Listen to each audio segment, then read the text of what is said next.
Welcoming Dr. Ellie Zarrabian, host of From Chaos to Connection, growing from pain toward community. Are you ready to make the most of your challenges while moving ahead with your dreams? Do you want your spiritual growth to be part of your healing while living your life with purpose? On Chaos to Connection, you will find resources to transform your difficulties into connections with others. Change is achievable. Dr. Ellie helps you make change both within and in the world. Learn to heal past traumas, become more self-assured, and take action in the world. No matter your spiritual background or cultural heritage, we will work together to transform pain and trauma to community and well-being. You can make this world a better place, starting with yourself. From Chaos to Connection starts now. Hello and welcome. I'm Dr. Ellie Zarrabian, and this is my show From Chaos to Connection. If you're interested in the topic of personal growth and building better relationships at home and in the world, then you're definitely in the right place. In my last podcast, titled The Journey So Far, I summarized the key points of all the episodes and mentioned that I would like to give you some time and space to process the material and make it your own. Making it your own means taking the information that works for you and letting go of what didn't. Then take the time to absorb the material so that it becomes a part of you and the lessons can be practiced and applied in your daily life. Given that we only have one more episode left for this series, I thought I would like to take the opportunity in this podcast and discuss the origin story of these podcasts, or what led me to create this series. I know I initially shared, I started to share my own origin story with you and how my own formative years motivated me to study psychology and spirituality. And also, having dealt with a great deal of conflict and chaos in my own life, my intention for creating these podcasts has been to help you become more resilient in the wake of all that's going on in the world. The goal has basically been to teach you to learn effective ways to manage conflict more constructively, both at home and out in the world. But this episode titled Beginnings goes back even further than that. I initially came up with the title a long time ago and only recently decided to sit down and meditate on the topic. While I was meditating on the word beginnings, something interesting happened, which I want to share with you. I started to recount the words. In the beginning, there was the Word, and the Word was with God. I was immediately struck by this because I realized at that moment that I was probably recounting a biblical verse. I was intrigued by what was coming through me because if you recall from my previous podcasts, I had shared that I did not have any religious training growing up in my native country of Iran because women were not encouraged to study the holy books. But I know enough to know that these words come from the Bible. So I came out of my meditation and decided to look up the words online. Sure enough, I saw that the verse comes from the passage in John, book 1 of King James's Bible. So I went back and wrote down the exact words. In the beginning, there was the Word, and the Word was with God, and the Word was God. It was in the beginning with God. All things were made through God, and without God was not anything made that was made. I had to pause for a second and take these words in. Here I was wondering what to discuss in this episode on the topic of beginnings, and while in meditation, this verse came to me that says, in the beginning, there was nothing but God, and that everything is made in God and through God. Suddenly, I felt a profound sense of awe come over me, and I thought, how amazing. Over the years, I have learned to trust my intuition, and when something like this comes to me during meditation, I take it seriously and take my time to sit with it and let inner wisdom guide me along. So I sat in contemplation for a long time and began to formulate what I wanted to share with you today. I found myself going back and thinking about the Abrahamic family and their relationship with each other. After all, the premise of these podcasts has been about building better relationships at home and in the world. And like most relationships that are dealing with a great deal of conflict and chaos, the Abrahamic family is also faced with some serious challenges of their own. As we all know, the current global scenario and how they are getting along both independently and with each other is unfortunately not that great. Sadly, there seems to be so much discord and fighting going around. In fact, the conflict is so palpable that we're all deeply affected by it. We can no longer assume that it's happening somewhere out there, but rather we're all seeing it get played out in our own backyard, right here in our own neighborhoods, as well as around the world. Whether it's happening here in the US with all the mass shootings or elsewhere around the world, it seems that racial, political, and religious tensions are getting played out with senseless acts of violence everywhere we look. This is a crisis on a global scale and is happening everywhere, with innocent people and children becoming the target while the rest of us stand on the sidelines and watch helplessly. This crisis I'm referring to is happening both within and between groups, meaning there is just as much conflict and chaos among people of the same group as well as between different groups. No one group is immune to aggression and violence these days. So, what could be contributing to all this chaos and violence? Well, as I'm sure you can imagine, this is a very extensive topic, and there isn't one simple or single answer or solution to addressing this problem. I personally would need a few sessions to address this topic more holistically and comprehensively. However, today I can share with you one important explanation that psychologists who study human behavior and interaction have researched, and then give you a suggestion on how to begin to address this issue, starting with yourself. The problem of committing hate crimes initially begins with the way we think and construct our lives centered around segregation and separation. Regardless of our cultural, racial, or religious background, as a people, we tend to believe that creating an artificial bubble around ourselves and our own people called an in-group gives us a sense of protection and safety from harm. If you look at your own immediate environment, you will see that you belong to many different subgroups, from your immediate family to your extended family, from the religious group, sect, or denomination you belong to the different political party you identify with, to the different class or caste system you belong to the divisions created around race, gender, and sexual orientation. We are consistently categorizing ourselves and each other into groups that define us and give us a false sense of identity as well as safety. The result of all this extreme in-grouping or categorizing and sectioning ourselves off from the rest of the people forms the thinking that one's in-group has the right mindset or mentality over the others. This is just how our brains work. We do this unconsciously. As we identify more and more with our own in-group's way of thinking and behaving, we become more and more intolerant towards other ways of thinking and behaving. Let me say this again.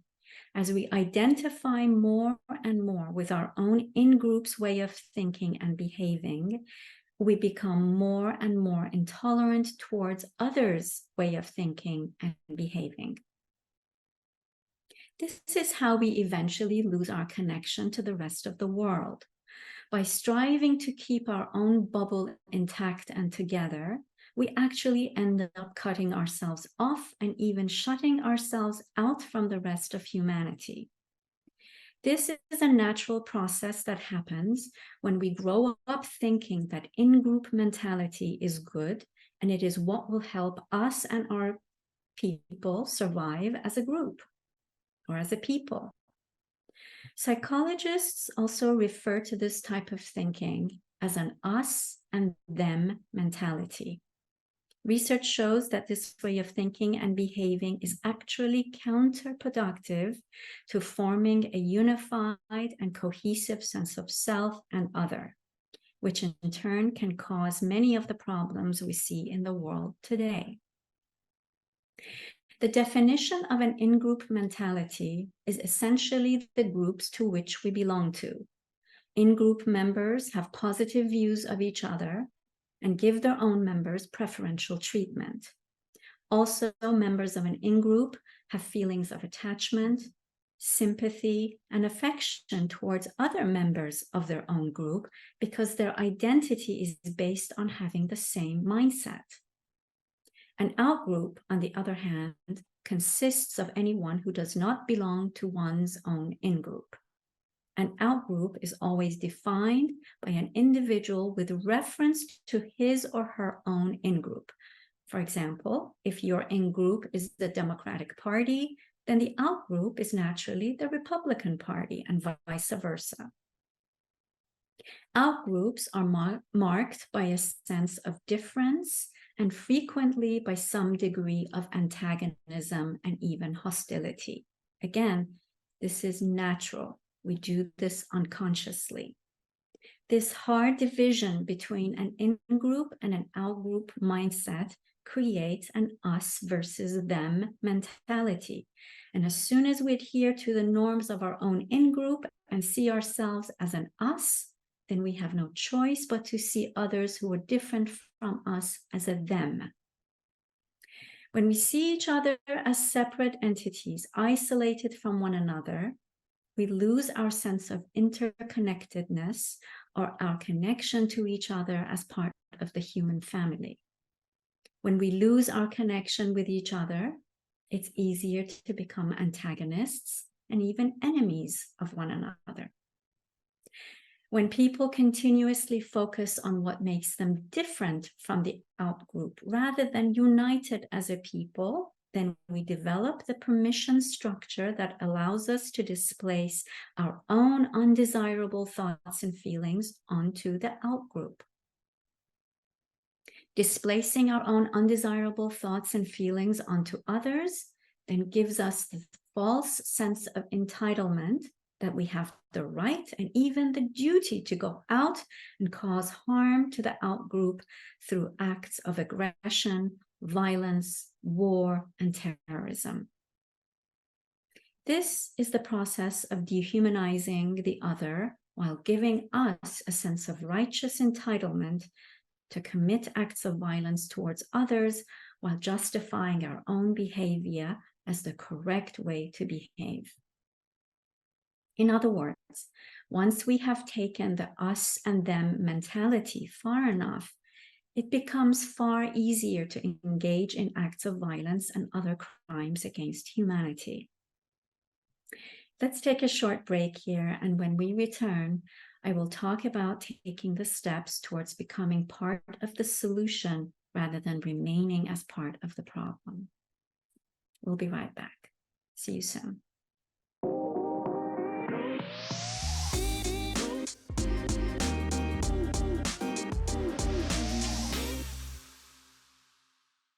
Welcome back. I'm Dr. Ellie, and today's podcast is about shifting the mindset that creates an us and them mentality, which ends up promoting a sense of separation in our global community and makes us more prone to committing acts of aggression and violence towards humanity.